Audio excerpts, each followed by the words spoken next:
All right, everybody, this will be the audio version of an essay on William James's Pragmatism, a new name for some old ways of thinking, that appeared on johnpistelli.com on January 25th, 2022. Pragmatism is often hailed as the United States' unique contribution to philosophy.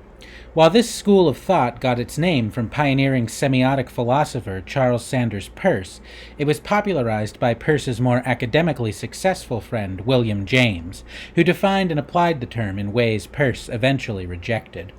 Though luckier in life than the ill-starred Peirce, James also had a peripatetic professional career. A son of the Swedenborgian amateur philosopher Henry James Sr., and a brother to the major American novelist and literary critic of his generation, James began as a painter, took a medical degree, pursued experimental psychology, turned to comparative religion and philosophy, and became a popular lecturer and author in the latter decades of his life. In Pragmatism, based on a series of public lectures and published in 1907, James elaborates and defends the philosophy implicitly underlying the rest of his work, including his psychological and religious theories. As if to exaggerate pragmatism's stereotypically American quality, James defines the philosophy as one that seeks to know not the absolute and eternal truth, as idealist and rationalist philosophers from the Platonists to the Cartesians enjoin us, but rather to understand any given proposition's cash value, i.e. its practical worth and social function. James doesn't use pragmatism only to refute idealism. He wants it to mediate between idealism and its opposite in materialism and empiricism. While he does associate pragmatism with some traditional enemies of idealism and rationalism, quote, it agrees with nominalism, for instance, in always appealing to particulars, with utilitarianism in emphasizing practical aspects, with positivism in its disdain for verbal solutions, useless questions, and metaphysical abstractions, end quote, James also hopes to rescue religious faith from the ruins in which Darwinism and a host of other 19th century scientific developments had left it.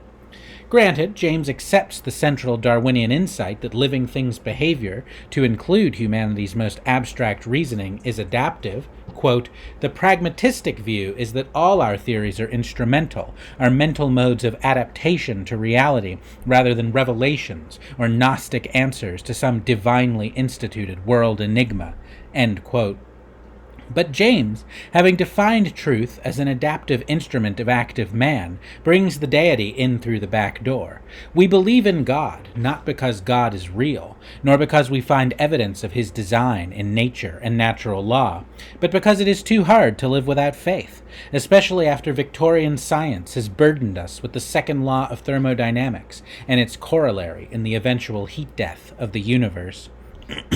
Quote, a world with a god in it, to say the last word, may indeed burn up or freeze, but we then think of him as still mindful of the old ideals and sure to bring them elsewhere to fruition, so that, where he is, tragedy is only provisional and partial, and shipwreck and dissolution not the absolutely final things.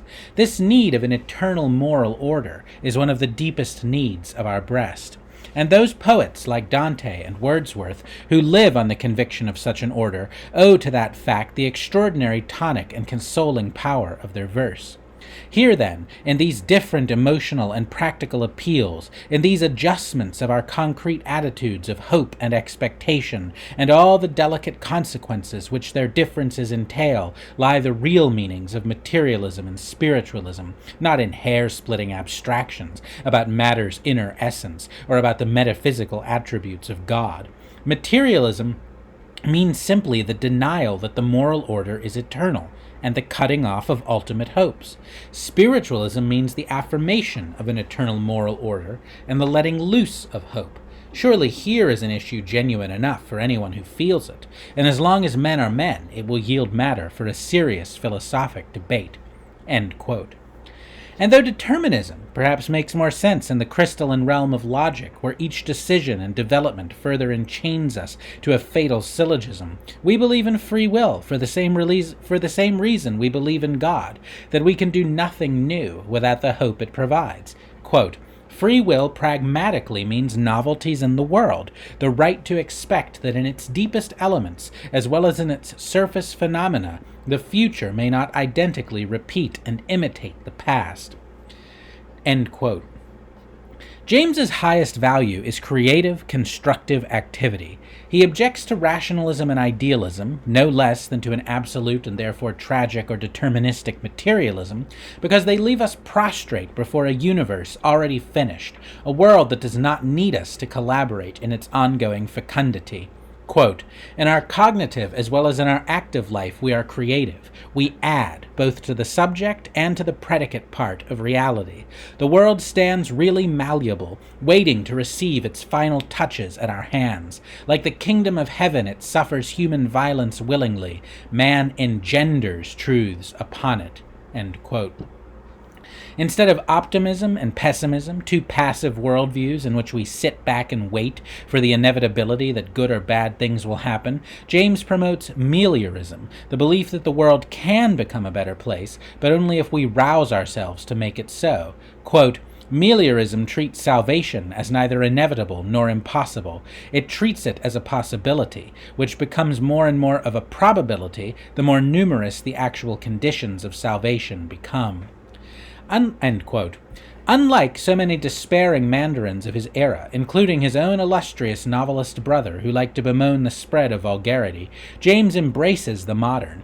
He sees truth, beauty, and goodness, even in some sense God, not as eternal forms, but as realities we bring into being with our activity on the world, a world more and more humanized and globalized in the early 20th century. Quote, "We want water and we turn a faucet. We want a Kodak picture and we press a button. We want information and we telephone. We want to travel and we buy a ticket. In these and similar cases, we hardly need to do more than the wishing. The world is rationally organized to do the rest." End quote. He moreover frames pragmatism both politically and religiously, defining the pragmatist as a happy-go-lucky anarchistic sort of creature, and the philosophy with the Protestant Reformation.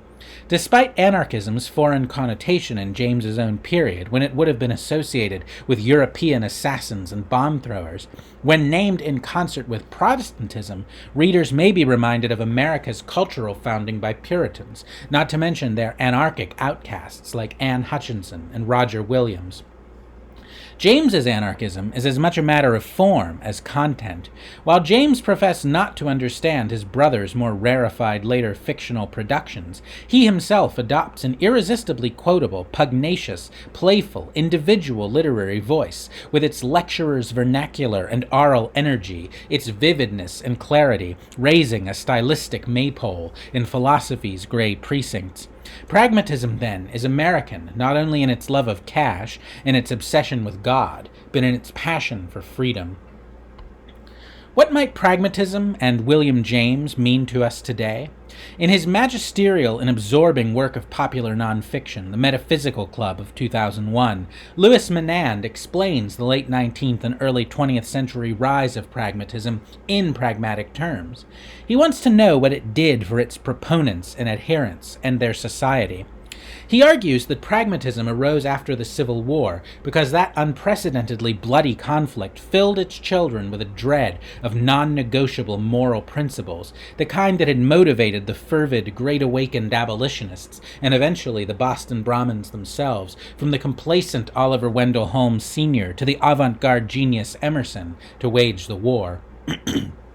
This seems persuasive only in the case of Oliver Wendell Holmes Jr. He served in the war and was wounded 3 times, unlike James, who was notoriously spared the uniform by his family along with his brother Henry, leaving their 2 less distinguished brothers to fight.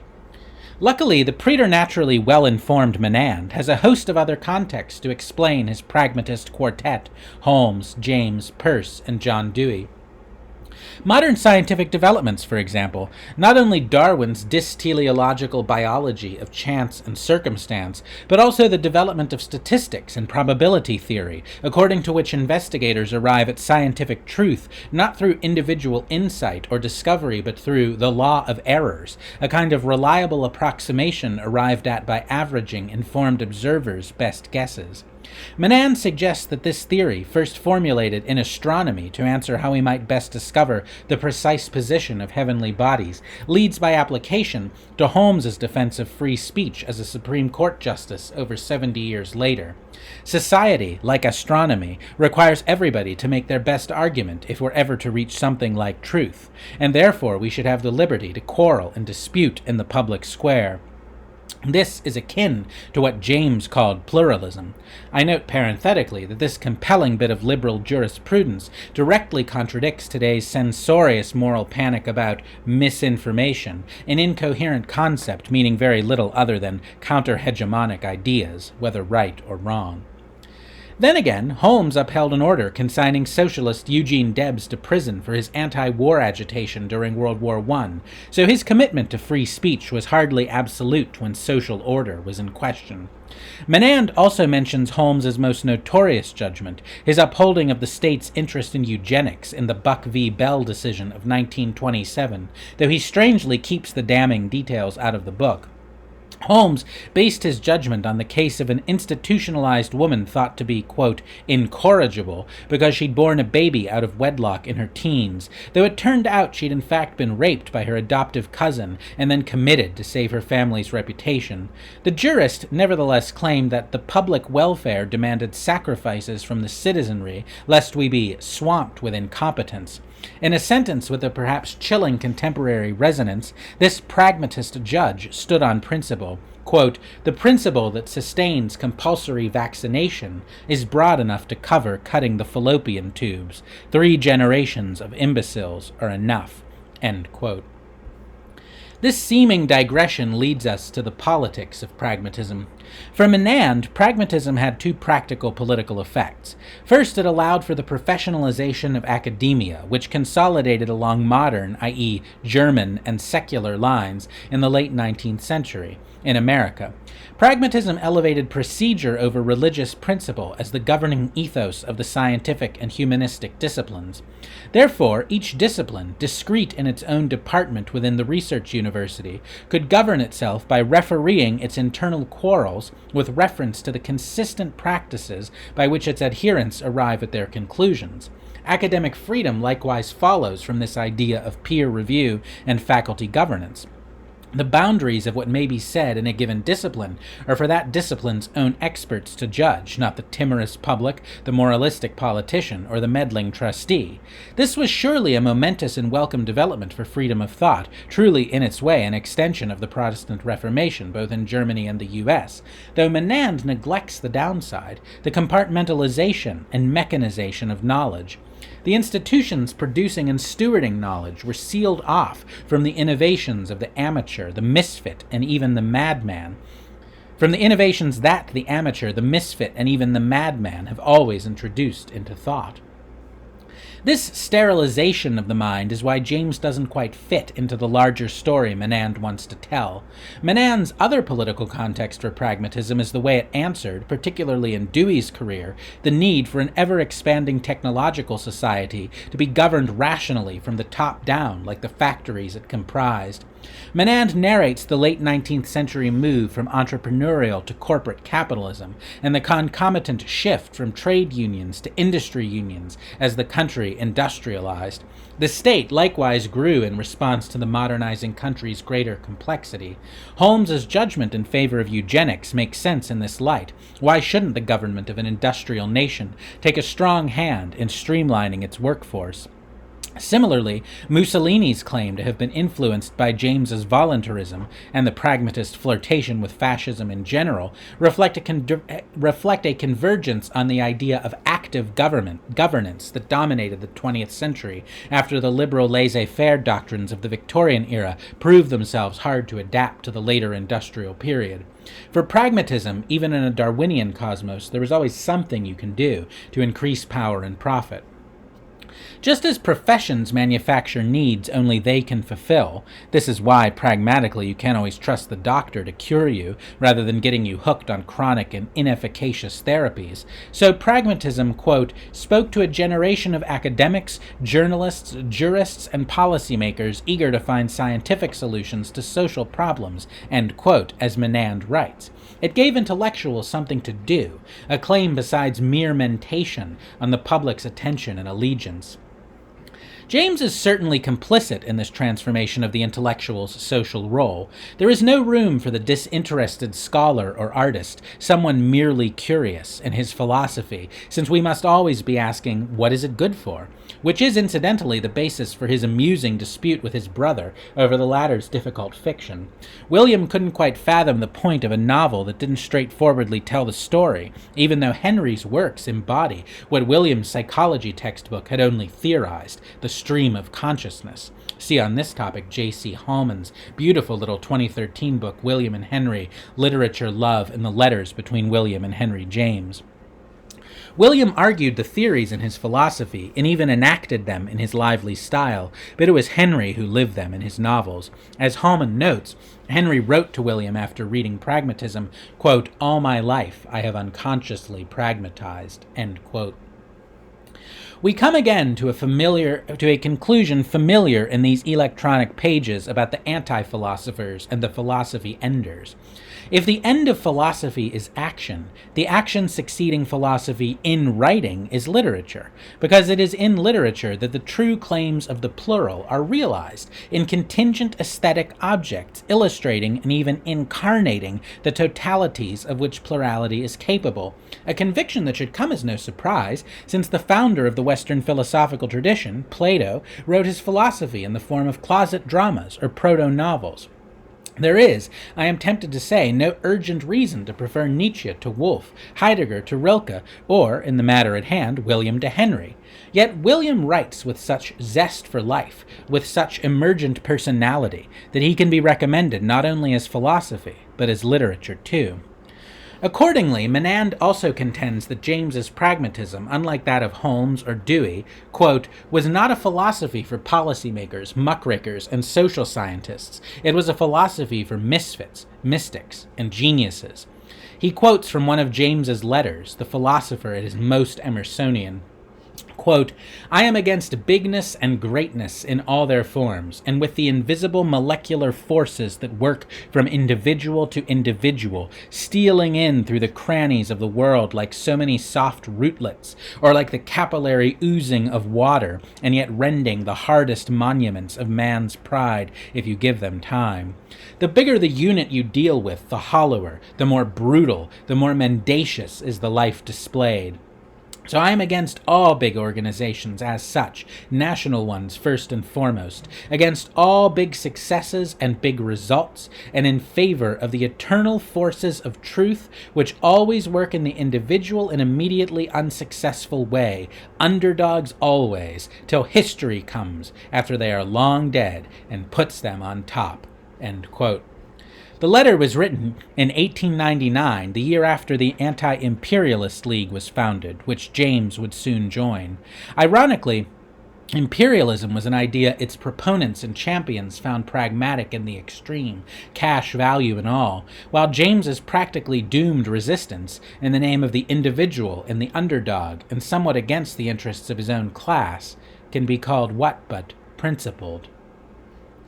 All right, thanks everybody for listening. Please like, comment, subscribe, follow me on johnpistelli.com. Have a great day.